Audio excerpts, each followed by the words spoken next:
আপনাদের সকলকে নমস্কার জানাই। অর্থ কষ্ট,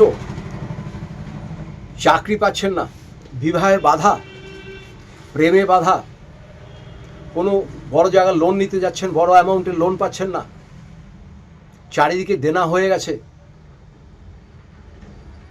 যত রকম অসুবিধা আছে সব কিছুর জন্য সাফল্য পেতে শুধু এই কাজটা করবেন। এই কাজটা কিন্তু 1 ফেব্রুয়ারি আপনাকে করতে হবে, না হলে কিন্তু হবে না। কাজটা কি? এই দিনকে কিন্তু পূর্ণিমা আছে, এই দিনকে পূর্ণিমা আছে, খুব ভালো দিন। ঠিক রাত্রি, এটা হচ্ছে টাইমটা আপনার পাবেন হচ্ছে 12টা 43, 1 ফেব্রুয়ারি 12টা 43। এখন এই 12টা 43 কি আছে? রাত্রি 12টা 43 হচ্ছে পুষ্যা নক্ষত্র। পুষ্যা নক্ষত্র মনে রাখবেন, এই যোগটা কিন্তু খুব কম হয়। একদিকে পূর্ণিমা আছে, একদিকে পুষ্যা নক্ষত্র আছে। পুষ্যা নক্ষত্র কখন লাগছে? 12টা, পুষ্যা নক্ষত্র আপনার লাগছে হচ্ছে 12টা 43 মিনিটে, রাত্রি 12টা 43 মিনিটে পুষ্যা নক্ষত্র লাগছে। 1 তারিখ 1 ফেব্রুয়ারি। এই দিনকে আপনাকে যে জিনিসটা করতে হবে, যদি করতে পারেন, আপনার কী যে হবে আপনি নিজেই জানেন না, এত উপকার পাবেন। এই দিনকে আপনাকে একটি শ্বেত আকন্দর শিকড় নিয়ে আসতে হবে। এবার প্রশ্ন হচ্ছে, রাত্রি 12টা 43 মিনিটে আমি শ্বেত আকন্দর শিকড় কী করে আনবো? এটা তো অবাস্তব ব্যাপার বলছেন না, একদম সোজা কথা বলে দিচ্ছি।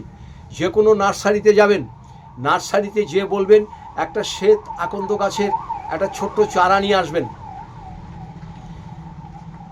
ছোট একটা চারা নিয়ে আসবেন, এনে বাড়িতে আপনি এক জায়গা ওই গাছটা লাগানোর মতন করে গর্ত করে রাখবেন। গাছটা লাগাবেন না, গর্ত করে রাখবেন।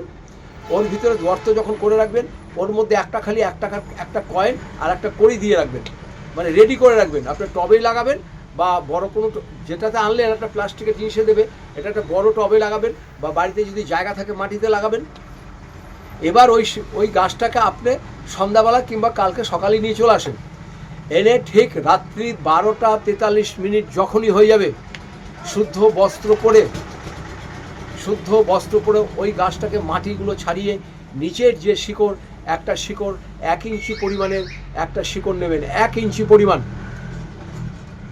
2টো শিকড় নেবেন দরকার পড়লে।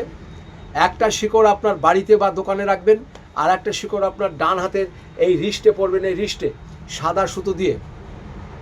12টা 43 পরে ওই শিকড়টাকে উঠাবেন, নমস্কার করবেন, গঙ্গা জল দিয়ে ধোবেন, ধোয়ার পরে প্রণাম করে সুতো দিয়ে ডান হাতে বাঁধবেন, মেয়েরাও বাঁধবে বাঁ হাতে। আর যদি মেয়েদের বাঁধতে অসুবিধা হয় তাহলে পার্শ্বে রাখবেন। সব কাজে সাফল্য হবে। বিয়ের ব্যাপার হোক, চাকরির ব্যাপার হোক, ব্যবসার ব্যাপার হোক, মনে যা চাইবেন তা হবে। আর একটি শিকড় যাদের ব্যবসা চলছে না, আপনার ব্যবসার স্থানে রেখে দেবেন, কিংবা আপনারা নিজের বাড়িতে যেখানে আলমারি টাকা পয়সা রাখেন সেখানেও রাখতে পারেন, দারুণ উপকার পাবেন। কিন্তু আপনাদের করতে হবে কথা 12টা 43।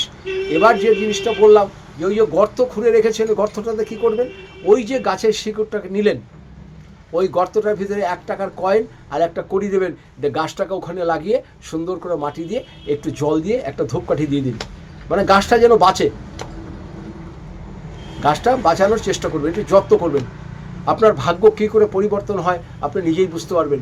কিন্তু একটা কথা অনুরোধ করে আপনাদের বলছি, এই প্রক্রিয়াটা কিন্তু আপনি কাউকে বলবেন না। যখনই আপনি কাউকে বলবেন, কাজের পার্সেন্টেজ আপনার কমে যাবে। কাউকে বলার দরকার নেই। বহু মানুষ দেখবেন বাড়িতে শ্বেত আকন্দ গাছ খুব যত্ন করে। আর 1 ফেব্রুয়ারি যে দিনটা পাচ্ছেন, এই দিন কিন্তু আপনি এবছর আর এই তারিখে, এই সময়, এই পূর্ণিমার মধ্যে পুষ্য নক্ষত্র আপনি আর জীবনে পাবেন না। তাই এটা করুন, ভীষণ উপকার পাবেন। এরপরে যদি মনে হয় আপনারা আমার সাথে যোগাযোগ করবেন, আমার নিচের নাম্বারে যোগাযোগ করবেন। আমি এখানে পুষ্টি করি, বিবাহের জটক বিচার করি। আপনাদের জ্যোতিষী বিষয়ে আপনারা যেখানে হাউতাশ হয়ে যাচ্ছেন, যে কোনো জায়গাতে আপনারা নাজেহাল হচ্ছেন, কোথাও কোনো কুল কিনারা পাচ্ছেন না, সব জায়গাতে যাবেন, সব কিছু করবেন, সবার শেষে যদি আপনাদের মন চায় একবার আমার সাথে যোগাযোগ করবেন। দেখুন না আমার সাথে যোগাযোগ করে আপনাদের কিছু উপকার হয় কিনা। যদি উপকার হয় আপনার মাধ্যমে আরও 10 জনের উপকার হবে। সবাই ভালো থাকুন, সুস্থ থাকুন। আপনাদের সকলের দুহাত জোর করে নমস্কার জানাই।